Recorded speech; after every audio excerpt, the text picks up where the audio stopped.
السلام علیکم طلبہ، آپ لوگوں کو یاد ہوگا کہ ہم نے اپنے گزشتہ لیکچر میں افسانہ نگاری کا تعارف اور اس کا ارتقا کیا۔ اب ہم اپنے پہلے افسانے کی طرف جا رہے ہیں، نیا قانون۔ لیکن نیا قانون پڑھنے سے پہلے ضروری ہے کہ اس کے مصنف یا افسانہ نگار کا ایک جو ہے مختصر سا تعارف آپ کے سامنے پیش کر دیا جائے، تاکہ آپ کو اندازہ ہو سکے کہ یہ افسانہ کیسا ہوگا۔ اس کے جو مصنف ہیں وہ سعادت حسن منٹو ہیں۔ سعادت حسن منٹو کی جو پیدائش ہے وہ لدھیانہ کی ہے۔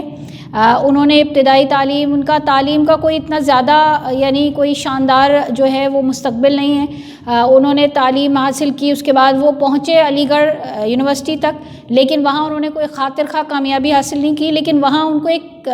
بہت اچھے دوست جو ہے باری علیق کے نام سے ملے، جنہوں نے ان کو جو ہے ادبی یعنی دنیا میں متعارف کرایا، اور انہی کی وجہ سے انہوں نے سب سے پہلے مساوات ایک اخبار نکلتا تھا، اس کو انہوں نے یعنی اس میں سب سے پہلے اپنی تحریر لکھنا شروع کی۔ اس کے بعد وہ اور بھی ایک دو اخبارات میں جو ہے وہ لکھتے رہے، پھر اس کے وہ ایڈیٹر بھی رہے۔ اس کے بعد جو تھا ان کے مطلب جو ایک کہتے ہیں نا کہ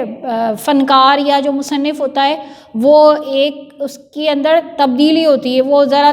تھوڑے سے لوگوں سے مختلف ہوتا ہے، یعنی ذہنی لحاظ سے بہت ساری چیزوں کو سوچتا ہے۔ تو انہیں اس جگہ پر اپنے آپ کو یعنی جو تھا وہ مزہ نہیں آ رہا تھا، انہیں لطف نہیں آ رہا تھا، تو انہوں نے بمبئی میں جو ہے وہ فلمی صنعت کو جو ہے وہ اس میں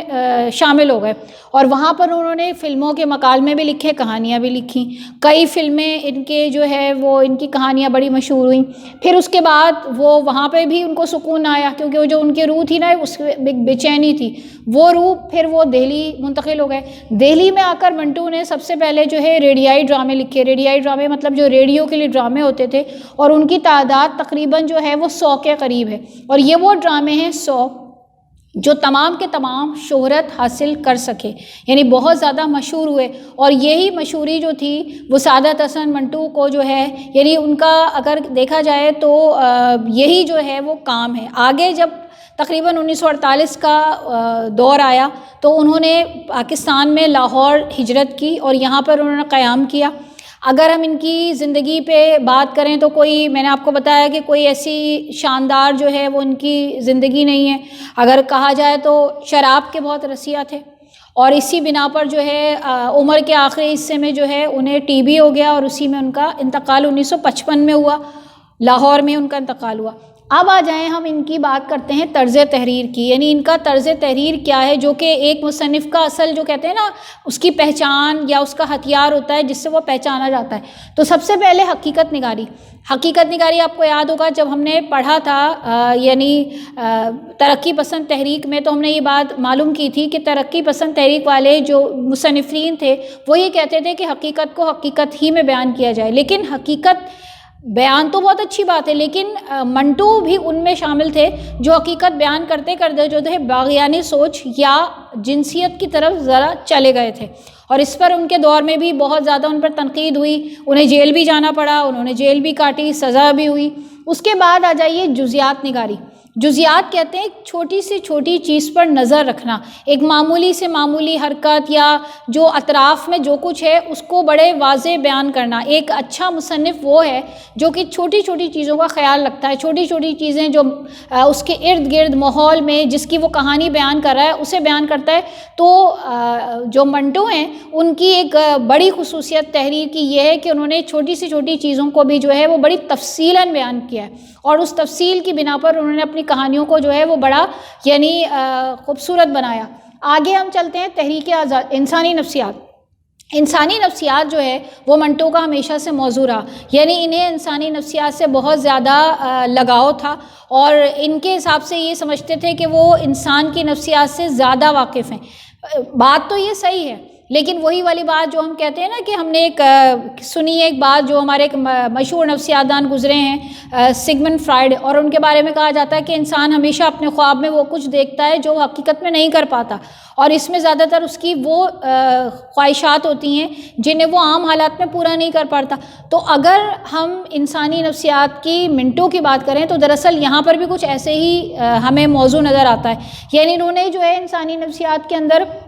وہ چیزیں بھی بیان کر دیں جو کہ عام طور پر بیان نہیں کرنے کی ہوتی ہیں، جو میں نے آپ کو اپنے پچھلے لیکچر میں بھی بتایا تھا جب ہم ترقی پسند تحریک کی بات کر رہے تھے۔ تو اگرچہ یہ مشہور تو ہو گئے، لیکن مشہور پھر کیا ہوئے، بدنام زیادہ ہوئے، اور تنقید ان پر زیادہ ہوئی کہ انہوں نے وہ چیزیں بھی بیان کر دی جو بیان کرنے کی نہیں ہوتی۔ لیکن نفسیات، اگر انسانی نفسیات کی بات کریں تو انہوں نے بہرحال بہت اچھے طریقے سے نفسیات جو ہے وہ انسان کی کیا سوچ ہے، کیا خیال ہے، کیا جذبات ہے، کیا احساسات ہیں، کیا محسوس کرتا ہے، کس طبقے کا انسان ہے، اس کی کیا سوچ ہے، کس حد تک وہ جا سکتا ہے، اس سب کو انہوں نے بڑے تفصیل سے اپنے افسانوں میں بیان کیا ہے۔ اس کے بعد آ جائیے تحریک آزادی۔ تحریک آزادی میں نے آپ کو اس سے پہلے بھی اپنے لیکچر میں بتایا تھا کہ تحریک آزادی پر بہت سارے مصنفین نے افسانے لکھے، ان میں ایک جو ہے سعادت حسن منٹو بھی موجود ہے، جن کا افسانہ اب ہم پڑھیں گے۔ ہمارا یہ افسانہ نیا قانون بھی دراصل تحریک آزادی ہی کے تناظر میں ہے۔ اس کے علاوہ جو ان کے افسانے اس میں مشہور ہوئے، ایک اشک آلودہ اپیل ہے، سہانے سہارے ہے، اور ایک ہے ڈارلنگ کے نام سے۔ یہ ان کے افسانے وہ تھے جو کہ دراصل تحریک آزادی کے لیے لکھے گئے یا جو اس وقت حالات تھے۔ پانچویں جو ان کی یعنی خصوصیت ہے وہ ہے معاشی اور معاشرتی کیفیات۔ معاشی اور معاشرتی کیفیات سے مراد یہ ہے کہ معاشی طور پر کوئی انسان جو ہے وہ کس حالت میں ہے، آیا وہ بدحال ہے یا وہ خوشحال ہے، معاشرتی لحاظ سے اس پر کیا اثرات مرتب ہو رہے ہیں، یعنی اس کی معاشی بدحالی یا خوشحالی اس کی معاشرتی زندگی میں کیا جو ہے وہ تبدیلی لے کر آ رہی ہے۔ اس میں ان کا جو مشہور افسانہ ہے وہ نعرہ بہت زیادہ مشہور ہوا، جس میں انہوں نے ایک ایسے فرد کی کہانی پیش کی تھی جو کہ دراصل جو ہے دو چیزوں یعنی دو تضاد کو دیا گیا تھا، یعنی ایک طرف وہ جو ہے بہت غریب ہے، مفلس ہے، دوسری جانب وہ بہت امیر ہے، دوسرا بندہ جو ہے وہ بہت امیر ہے۔ ان دونوں کے تضاد کو لے کر انہوں نے اپنے جو افسانہ ہے اس کو بنا تھا، اور اس کے ذریعے سے یہ بتایا تھا کہ معاشرے میں معاشی اور معاشرتی جو ہے وہ کیفیات کیا کیا ہو سکتی ہیں۔ اس کے علاوہ آ جائیے، اب ہم جب اتنی ساری خصوصیات کا ہم نے جائزہ لے لیا تو ضروری یہ ہے کہ ہم اسلوب تحریر پر بھی تھوڑی سی بات کر لیں۔ اسلوب تحریر کسے کہتے ہیں؟ اسلوب سے مراد ہوتی ہے طرز تحریر، لکھنے کا انداز، طریقہ، یعنی ہر جو مصنف ہے وہ اپنے اسلوب تحریر سے پہچانا جاتا ہے، یعنی اس کا طریقہ کیا ہے، طرز کیا ہے، آیا اس کی زبان کیا ہے۔ تو سب سے پہلے ہم ان کی آ جائیے، جو ان کی بڑی چیز ہے وہ ہے فن کی روایات کے بڑے پابند تھے۔ جو فنی روایات ہیں، جو افسانے کی فنی روایات ہیں، جن کا خاص خیال رکھا جاتا ہے افسانہ لکھنے میں، ان کے یہ بڑے پابند تھے، اور انہوں نے بہت زیادہ پاسداری بھی کی۔ اس کے علاوہ زندگی کے مسائل کو انہوں نے مختلف زاویوں سے دیکھا۔ میں نے آپ کو یہ بتایا کہ ان کا زاویہ یعنی صرف ایک نہیں ہے، یہ صرف کسی ایک زاویے سے نہیں دیکھتے جس سے ایک عام انسان، عام مصنف دیکھتے ہیں، یہ ان زاویوں سے بھی یعنی غور کرتے جو کہ عام لوگوں کی نگاہ سے عموماً جو ہے وہ یعنی چھپا رہتا۔ اس کے علاوہ ان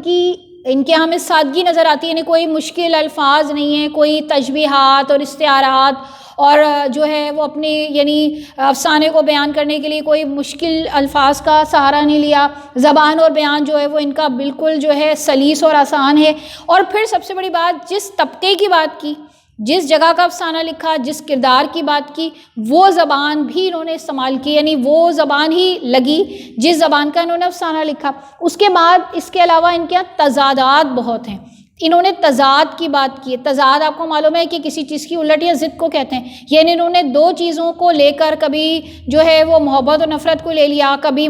جو ہے وہ دولت اور جو ہے وہ مفلسی کو لے لیا، اور ان پر انہوں نے اپنا افسانہ لکھا۔ پھر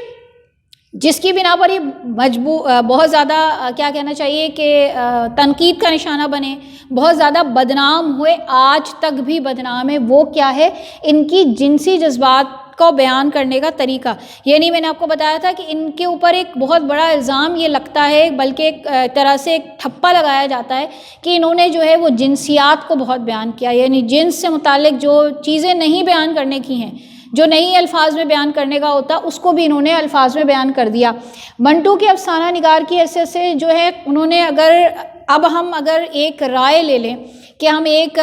کسی مصنف کی ان کے بارے میں کیا رائے ہے، تو پروفیسر وقار عظیم ان کے بارے میں بڑی اچھی بات کہتے ہیں کہ منٹو نے افسانہ نگار کی حیثیت سے اپنے منصب کو پوری طرح پہچانا، یعنی انہوں نے اپنے جو ان کا مقام تھا اس کو اچھے طریقے سے جانا،